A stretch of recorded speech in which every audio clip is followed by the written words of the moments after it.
Salut les terriens, soyez les bienvenus pour ce journal de la Starbase du samedi, avec au programme de ce soir un tour d'inspection en bonne et due forme, donc si vous vous demandez où en est la construction de la seconde tour de Boca Chica, si vous voulez faire le point sur l'avancée de ce bouclier thermique que développe SpaceX pour son deuxième étage, si vous voulez voir d'un peu plus près les prémices de cette fameuse V2 du Starship dont on attend beaucoup, et enfin si vous voulez connaître un peu les dernières déclarations de Musk, après avoir consulté un psy pendant 2 heures, eh bien vous êtes au bon endroit. Mais trêve de blabla, Mathias nous attend déjà sur place. Allez-y, on décolle pour le Texas.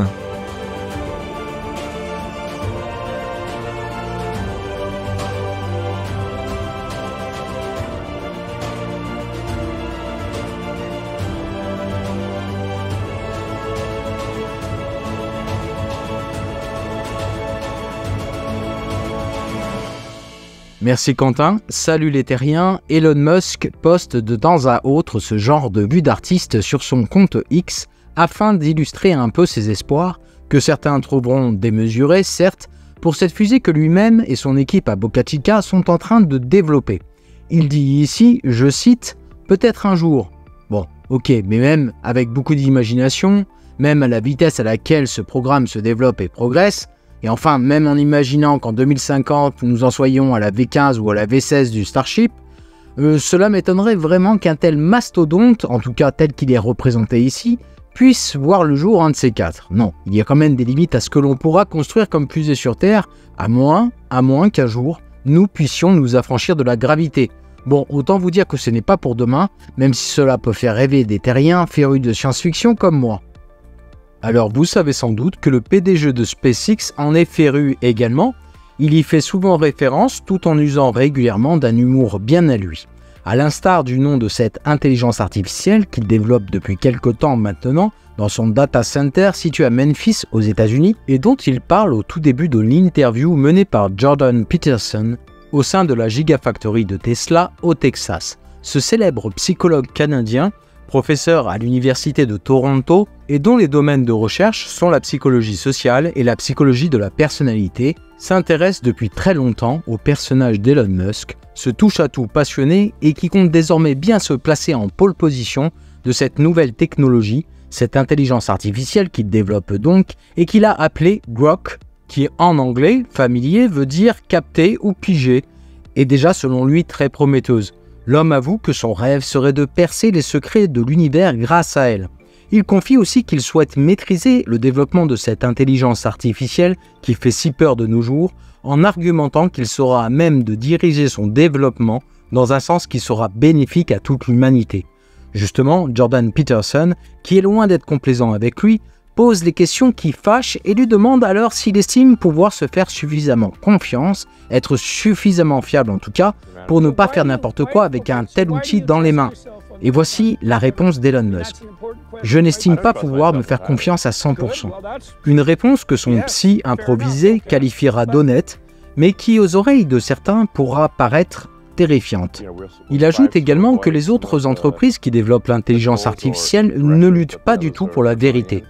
Jordan Peterson lui demande « Pourquoi luttent-elles alors ?» Et Elon Musk répond qu'elles le font sous le coup d'une idéologie. Bon après, on serait quand même en droit de se demander, monsieur Musk, si, justement, et au nom de la conception que vous faites de la liberté, vous n'êtes pas en train de développer une intelligence artificielle avec en arrière-plan une idéologie qui, cette fois-ci, est bien à vous. Difficile pour le PDG de SpaceX de dissocier son système de croyances de ses différents projets, comme le montre ici cette interview savamment dirigée par Jordan Peterson, qui arrive à lui faire dire, je cite, « Si vous avez des croyances qui disent qu'il est impossible pour une fusée d'atteindre l'orbite, alors votre fusée n'atteindra jamais l'orbite. » Et c'est là le cœur de cet échange entre ce psychologue de renommée internationale et l'homme d'affaires. En effet, car si pour Elon Musk, il s'agit de construire des fusées pour sauver la conscience d'une extinction, il pense également que cette même conscience, toute capable qu'elle est de produire des merveilles, peut aussi se fixer des croyances tellement limitantes qu'elle s'empêchera de trouver des réponses aux questions fondamentales que se pose l'humanité depuis des millénaires en se tournant vers une sorte de nihilisme, de déni du droit d'existence en tant qu'espèce. D'autres sujets sont ensuite abordés, tels que le pardon par exemple, que Musk affirme être absolument nécessaire, même si contrairement aux enseignements de Jésus, qu'il trouve pourtant justes, tout en précisant qu'il n'est pas quelqu'un de chrétien ni de religieux, Il avoue cependant qu'il ne conseillerait pas de tendre l'autre joue, mais plutôt de répliquer par un coup de poing dans le nez de l'agresseur et seulement ensuite de faire la paix avec lui. Jordan Peterson pointe alors un autre paradoxe de sa personnalité, puisque Elon Musk, qui prétend ne pas être chrétien, a tout de même été baptisé et élevé dans une culture chrétienne. Peut-être est-ce de là que lui vient ce complexe de sauveur. Toujours est-il que le psychologue finira par résumer la religion intime du PDG de SpaceX comme étant, je cite, une religion de l'action permanente et aventureuse. Elon Musk, qui, il est vrai, ne s'arrête jamais, met alors un bémol à cette reformulation de Peterson en disant qu'il nommerait plutôt sa religion comme étant celle de la curiosité. Quand on voit son parcours et le nombre de ses entreprises dans différents secteurs, on se dit que cette appellation est plutôt pertinente et qu'effectivement, le PDG de SpaceX n'est pas un aventurier de la pantoufle, pour ceux qui ont la ref. Enfin, le psychologue lui demande pourquoi il veut absolument aller sur Mars, et comme à son habitude, le PDG de SpaceX explique que c'est la suite logique des choses pour l'humanité, que c'est un moyen de préserver l'espèce et qu'il suffit pour cela d'allouer seulement moins d'1% de l'économie globale du pays. Il précise également que rien n'empêche de consacrer les 99% restants à protéger la Terre et faire en sorte qu'elle soit habitable le plus longtemps possible. Bon, je ne sais pas si Elon Musk a apprécié ce petit passage chez le psy, mais nous, on a du boulot. Allez, c'est parti, il ne faudrait pas oublier notre tour d'inspection, rendons-nous sur le site de lancement, où actuellement tous les objectifs des caméras sont braqués sur le second pas de tir. Et pour cause, car comme vous pouvez le voir ici sur ces images capturées par la Padway, le 4e segment de la seconde tour orbitale a quitté le site de Sanchez récemment, afin de rejoindre le second pas de tir, où la grue l'a quasiment tout de suite prise en charge. Cela va donc faire déjà le 4e module à être assemblé au reste de l'édifice, tout va très vite, contrairement à la construction de la première tour de Boca Chica qui, comme le dit si bien Starbase Surfer, avait fini d'être assemblé le 23 juillet 2021.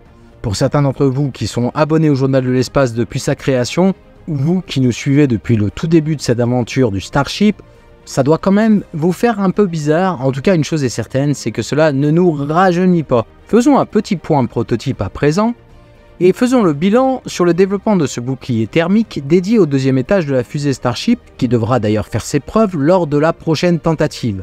Si aujourd'hui nous sommes tous d'accord pour dire que la 4e tentative du Starship était, en plus d'être un véritable succès, un spectacle d'une beauté époustouflante, cela serait réducteur de s'arrêter à cela. En effet, les données considérables engrangées par SpaceX, vous savez, ces précieuses et fameuses datas accumulées lors de la rentrée atmosphérique, vont permettre peut-être enfin de créer un véritable bouclier thermique fiable et 100% réutilisable.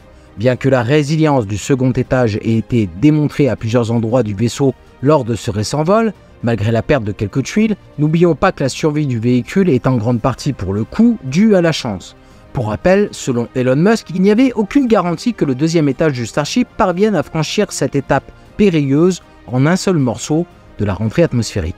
Autant vous dire que si nous avons tous été agréablement surpris le 6 juin dernier, nous n'étions pas les seuls et se peut bien que dans la salle de contrôle de Boca Chica, les ingénieurs de SpaceX aient été les premiers étonnés d'une telle résistance de leur fusée. Lors des 3 premiers vols, qui pour rappel ont respectivement eu lieu le 20 avril 2023, le 18 novembre de la même année et le 14 mars 2024, SpaceX a pu mettre à profit les données récoltées et donc en faire bénéficier le S-29 qui inaugure une rentrée atmosphérique complète pour le 4e vol et permis à l'entreprise de se perfectionner un petit peu, notamment au niveau de la conception, la fabrication et l'installation de ces 18 000 tuiles que compte ce bouclier thermique. Il existe en réalité 2 types de Starbrick. La grande majorité sont fixées au vaisseau à l'aide de fixations soudées à la coque, dont on a maintes fois parlé ici avec Philippe notamment. Pour les zones courbes et les formes irrégulières, SpaceX utilise en revanche une forte colle pour maintenir en place les tuiles. Notons tout de même que c'est loin d'être la solution parfaite et que les ingénieurs essaient tout de même de limiter le nombre de zones où cette colle est appliquée. Nous savons désormais que les Starbrick hexagonales, qui constituent la majeure partie du bouclier thermique sur la section du réservoir, mesurent un peu moins de 30 cm de diamètre. À l'intérieur se trouvent 3 composants principaux dotés sur leurs branches de fente destinées à se clipser sur les fixations disséminées sur la coque. Remarquez également à quel point ce style de forme hexagonale offre un espace isolant à l'intérieur. Ce qui n'est pas le cas pour celles qui sont collées par exemple. Notez également que lorsqu'une tuile est clipsée, elle ne peut pas être tirée sans être cassée. Après la rentrée atmosphérique du 4e vol, SpaceX a donc rapidement revu et corrigé le bouclier thermique afin de tester cette nouvelle version pour une 5e tentative.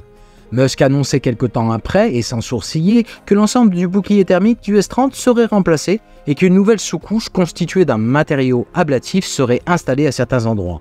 Et comme à chaque fois que SpaceX revoit sa copie, cela nécessite d'importants travaux. Il a donc fallu quand même un peu plus d'un mois pour terminer l'essentiel de cette refonte du bouclier. Ce qui est à la fois très rapide et en même temps très lent, si l'on veut disposer d'une fusée réellement réutilisable et capable de décoller et d'atterrir à une cadence infernale. Ainsi, le 5e vol approche et à la clé, pas mal de réponses seront bien évidemment données à travers la récolte de données que fera l'entreprise, notamment à propos de la viabilité ou non de la V2 de ce bouclier. On l'a vu avec Philippe, les améliorations sur le dispositif de protection thermique du S-30 entraîneront presque certainement une pénalité de masse, mais chaque chose en son temps, car dans l'état actuel des choses, SpaceX préfère un vaisseau fonctionnel pour prouver que cette aventure du Starship peut réellement aboutir, plutôt qu'un vaisseau, on va dire, optimisé. Le 2e étage de la fusée doit pour l'instant se muscler, quitte à prendre un peu de poids, afin d'atteindre ses objectifs. Pour la perte de poids en tant que telle, eh bien on verra ça beaucoup plus tard. Allez, passons à la V2 du Starship, qui montre doucement le bout de son nez, ou un peu de sa jupe, ça dépend si on parle du 2e ou du 1er étage, sur le site de production. D'ailleurs, la section arrière du B-15 a été transportée jusqu'au 1er mégabay. Ce prototype qui appartient à la V2 a vu quelques modifications être opérées. Alors on reviendra dessus dès qu'on en saura un peu plus. Pour l'instant, Vixi nous fait quand même remarquer qu'il semblerait que des réservoirs plus petits ont été greffés de chaque côté de ce nouveau header tank du booster, avec de fait un nouvel agencement de la plomberie qui lui est dédié. Zach Golden, qui suit de près le développement du programme Starship, s'émerveille sur cette première section arrière améliorée de la V2, et il précise d'abord, avant de se reprendre, que ce sont peut-être des COPV qui ont été greffés sur le header tank.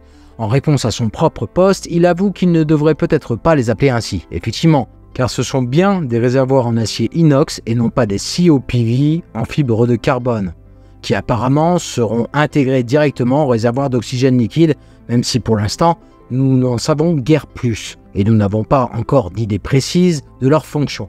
Bon, affaire à suivre. Et enfin, celui que vous attendez tous, le S-33, cette fameuse V2 du 2e étage qui pointe le bout de son nez, c'est le cas de le dire, en sortant prudemment le bout d'un aileron, pour rappel, lui aussi revu et corrigé, avec sa forme bien plus effilée que la V1. Un S-33 qui est sorti finalement du high bay, tout en douceur, pour aller se poster à l'extérieur et sous la pluie s'il vous plaît, en attendant qu'on lui donne enfin le feu vert pour faire son entrée dans le 2e mégabay, où il sera assemblé en toute logique. Allez, un tour rapide sur le site de production, où les caméras de la Padre ont enregistré quelque chose d'intéressant. Des caméras qui d'ailleurs pourraient très bien trouver un double emploi en étant utilisées comme des caméras de surveillance dédiées à la sécurité du site, au vu du fait qu'elles enregistrent jour et nuit. L'occasion de remarquer que des Quick Fins ont été livrés en pleine nuit sur une simple remorque de pick-up, un très bref aperçu puisque le véhicule s'est vite engouffré dans l'une des entrées de la Star Factory afin d'y déposer cette fameuse ailette grillagée du booster. Un peu plus tard, c'est au tour d'une porte cargo d'être capturée par l'objectif alors qu'elle sort de la gigantesque usine à prototypes. Pilotée par une flopée d'ouvriers, cette dernière a ensuite été installée au sein du high bay. Vixi doit passer un temps considérable à éplucher des heures et des heures d'enregistrement des caméras de la Padre quand elle n'est pas directement sur place en pleine nuit ou des journées entières à faire le piquet devant le site de production. Un grand merci à elle encore une fois car c'est grâce à elle que nous avons un maximum d'infos chaque semaine. Pour le coup, elle nous a trouvé ici une petite pépite puisque les structures blanches que nous avions aperçues et qui avaient été livrées en plusieurs morceaux récemment étaient bien les parties éparpillées de la V2 du palonnier, le dispositif qui permet de lever les prototypes du 2e étage sans devoir refaire le bouclier thermique à chaque manœuvre de soulèvement. Le voici ici, il semble avoir subi quelques modifications sur lesquelles nous reviendrons très bientôt. Des livraisons en tout genre avec notamment celle de Raptor et en plein jour cette fois-ci qui iront probablement rejoindre l'arrière-salle de stockage des moteurs du 2e mégabay avant d'être installés sur le S-31 en vue de la poursuite de sa campagne de test pour le 6e vol. Très vite d'autres Raptors le rejoignent avec ici le moteur atmosphérique 374 suivi de 2 Vacuum Raptor 320 et 391, ce dernier qu'on voit ici photographié en quasi gros plan par les équipes de NASA Spaceflight qui précisent que réussir à capturer des moteurs en transit sur cette voie centrale, pourtant très fréquentée, est de plus en plus rare. Bon, Vixie était là au bon moment une fois de plus, car elle a aussi capturé l'arrivée du Raptor numéro 386 et son entrée dans le gigantesque hangar. Enfin, et pour terminer ce tour d'inspection, allons visiter le site de Massey, situé au bord du Rio Grande, et sur lequel le S30 a récemment été installé, confortablement assis sur son stand en forme de crabe, afin d'être positionné au-dessus de la fosse du déviateur de flamme. À l'heure où j'écris cette vidéo, toujours pas de tir statique, mais peut-être qu'avant samedi, vous aurez eu le droit à un flash info si d'aventure le prototype venait à réveiller ses Raptors. Mais pour l'instant, ce qui nous intéresse ici, c'est le TT16 qui, pour rappel, est un article test correspondant à la V2 du deuxième étage. Ce dernier a été lui aussi récemment transporté jusqu'ici afin de subir une batterie d'épreuves. Et à peine arrivé, le voilà déjà installé dans la V2 du Can Crusher. Notez que le capuchon bleu n'a pas encore été fixé au sommet du dispositif, ce qui indique que les tests n'ont pas encore commencé. Et bien évidemment, on suivra ça de près et on vous tiendra informé. Voilà les terriens, merci pour votre participation à ce tour d'inspection du week-end. En plein été, c'est courageux de votre part. J'espère que cette vidéo vous a plu et que ça vous a permis de vous tenir au courant des dernières avancées au sein de la Starbase. Et si c'est le cas, si vous êtes nouveau et que vous découvrez la chaîne, vous pouvez soutenir notre travail en vous abonnant au Journal de l'Espace. N'oubliez pas pour tout le monde de faire briller le pouce en l'air de YouTube. Et quant à nous, on se retrouve dès lundi prochain pour de la pure culture spatiale. À très bientôt les terriens.